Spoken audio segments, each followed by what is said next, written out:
대선 후보와 만나 얘기를 들어보는 시간, 오늘은 김동연 전 경제부총리와 함께하겠습니다. 어서 오십시오. 네, 안녕하세요. 사실 대권 도전 의사를 명확히 밝히지는 않으셨습니다만 이 자리에 나오셨으니까 대통령 후보로 나오신다고 저희가 봐도 되는 거겠죠? 글쎄요, 그렇게 이사야가 불러주셔서 오긴 했습니다만 어쨌든 그래서 나온 거를 이해해 주시면 되겠죠. 예. 네. 그럼 그렇게 알고 질문을 드리겠습니다.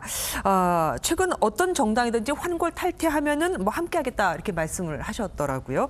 사실 지금 구조에서는 쉽지 않습니다. 그러면은 혹시 뭐 제3지대에서 대통령 후보로 나갈 생각도 하고 계신 건지 궁금해요. 그 얘기에 좀 방점이 잘못 찍혔다고 아. 저는 생각을 하는데요. 제가 했던 얘기는 지금의 그 정치 세력과 정치 구도로는 우리 경제 사회의 문제를 해결하기가 어려울 것이다. 그렇기 때문에 그 정치 세력 교체와 의사결정 세력의 교체가 필요하다는 데 방점이 있거든요. 네. 그러면서 환골 탈퇴하고 기득권을 내려놓는 주가는 같이 할 수 있다고 한 얘기는 네. 그럼에도 불구하고 그와 같은 기득권을 내려놓고 환골 탈퇴를 할 수 있는 기존의 정당이 나오기가 어려울 것이다. 네. 그래서 제 방점은 정치 세력 교체와 의사결정 세력의 교체에 있다. 이것인데 자꾸 뒤에 것만 강조하게끔 된 것 같습니다. 결국 그러니까 지금 정당하고 그런 손을 잡으신다는 건지 안 잡으신다는 건지. 지금으로서는 그럴 생각이 없습니다. 그러면 제3지대에서 아까 말씀드린 것처럼 지금의 이 우리 사회 경제의 구조적인 문제들이 지금의 기존의 정치 엘리트들과 정치 세력 가지고는 해결될 수 없다고 제가 믿기 때문에 이와 같은 세력과 또 제도가 바뀌는 것이 선행돼야 된다고 저는 생각하고 있습니다. 그러면은 지금과 같은 뭐 기득권 이런 것들이 바뀌지 않는다면 제3지대에서 대통령 선거에 나가시겠다. 제3지대란 말에 대해서 많이들 말씀을 하시는데요. 네네.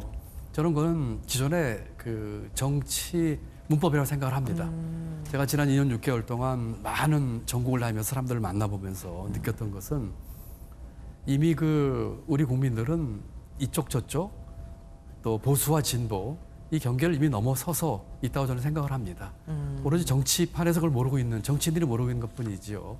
지금 새로운 정치 세력은 과거의 산업화 시대 또 민주화 시대를 넘어서 네. 새로운 전문직 또는 디지털에 기반한 여러 직장인들 또 이해와 타협과 양보하려는 소시민들 이런 분들의 새로운 세력을 받게 되기 때문에 기존의 정치 문법으로 일이다 이다 이렇게 재단할 수 있는 것이 아니라고 생각합니다. 지금의 정당하고는 별로 이제 손을 잡을 마음이 없으신 거군요.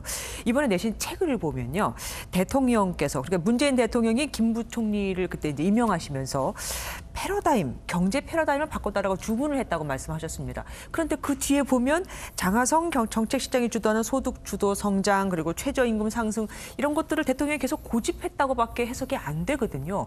왜 그랬을까요? 여러 가지 이유가 있겠죠. 뭐 또 제가 잘 모르는 것도 있겠고요. 한 몇 가지로 제가 이제 생각을 해보면은 제 책에서 썼습니다만은 청와대 정부에 대한 제가 비판을 했습니다. 네. 5년 단임 대통령제에서 빠른 시간 내에 성과를 내야 되고 또 승자 독식의 정치 구도를 갖고 있는 정치 체제거든요. 그러다 보니까 이게 개인과 사람의 문제가 아니라 제도적으로 청와대 정부 쪽으로 갑니다.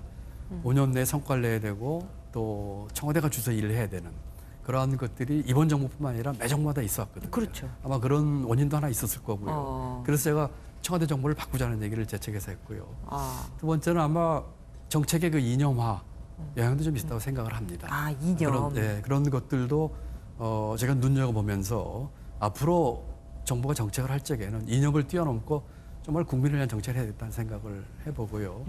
또 이와 같이 정부마다 정책이 잘못되거나 실패하는 경우도 있습니다. 그렇죠. 그럴 때일수록 이것이 왜 반복된 실수가 나오는지 실패가 나오는지를 좀 분석을 해서 근본적인 원인과 대책을 만드는 것이 중요하다고 생각합니다. 네.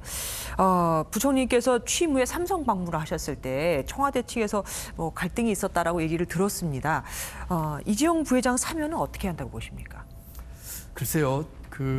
제가 재임 때에 삼성 방문에 대해서 청와대 쪽하고 여러 가지 이견이 있었던 건 사실입니다. 저는 우리 혁신 성장을 위해서 대기업도 혁신 성장의 주요한 주역으로 같이 이렇게 간다는 생각을 하면서 주장을 폈었고 또 다른 생각을 갖고 계신 분들이 있었습니다만 그 후에 제가 퇴임 후에 삼성이라든지 또는 그런 대기업들과 여러 가지 협력, 혁신 성장, 그런데 끌어들이는 데 대해서 생각을 같이 했기 때문에 그 문제는 이미 나름대로 이제 그 결론이 나지 않은가 생각을 합니다.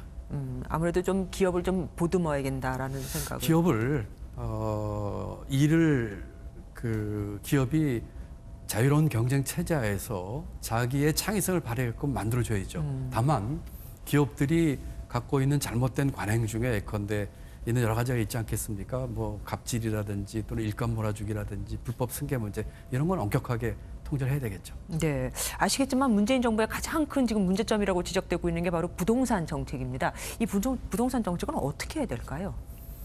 부동산 정책은 어려운 문제입니다. 네. 제가 보기에는 크게 세 가지가 삼박자가 맞아떨어야 된다고 생각합니다. 첫 번째로는 공급 문제고요. 예. 두 번째는 투기에 대한 규제고요. 세 번째는 수도권 올인 구조를 깨는 그런 지역 균형 발전이 될 것입니다. 그런데 이 세 가지가 조금 더 엇박자 안 나게끔 일관되게 지속적으로 진행되는 것이 중요합니다. 네. 또 하나 이제 말씀드리고 싶은 것은 우리가 부동산 문제 좀 솔직해져야 될 것 같아요. 많은 분들이 내 집값 올라가기를 원하지만 전체로는 집값 잡기를 원하거든요. 네, 네. 집값 안정을 요구하지만 뭐 GTX가 됐던 이런 투자에 있어서는 연장돼서 자기 를 원하거든요. 그리고 이 문제는 너무 빠른 답을 기대하셔서는 안 됩니다. 굉장히 구조적인 문제와 연결돼 있어요. 교육 문제라든지 교통 문제라든지 아까 말씀드린 지역 균형과 수도권 올인 문제. 그래서 좀 긴 안목으로 아까 말씀드린 그런 삼박자가 일관되고 꾸준하게 가야 되고 국민들께서 조금 인내하시면서 지원해 주시면서 같이 궤를 맞춰주셔야 된다 생각합니다. 그럼 지금 하고 있는 정부의 보유세, 양도세 이런 뭐 세금 문제에 대해서 어떻게 생각하십니까? 복잡한 문제죠. 보유세 문제는 장기적으로 올라가야 된다고 생각을 합니다. 보유세는 인상해야 된다. 장기적으로 올라가야 되는데 그럼 매도가나 월세 같은 것도 같이 오르지 않을까요? 그리고 1주택자는 내가 깔고 사는 집값이 뭐 오른다 하더라도 어차피 그건 살고 있는 건데 보유세를 계속 올리면 어떡하죠? 이런 문제죠. 보유세가 OECD 비해서 우리가 낮은 편이고 또 특히 이제 다주택자에 대해서는 훨씬 더 중과하면서 오르는 것이 방향이 맞습니다. 다만 시장과 국민들과 소통을 해야 되는 것이죠. 예를 들어서 방향은 보여주되 어느 정도의 시간 계획을 주면서 점진적으로 한다든지 또는 그와 같은 보유세 인상으로 인해서 보완이 필요한 계층들이 있습니다.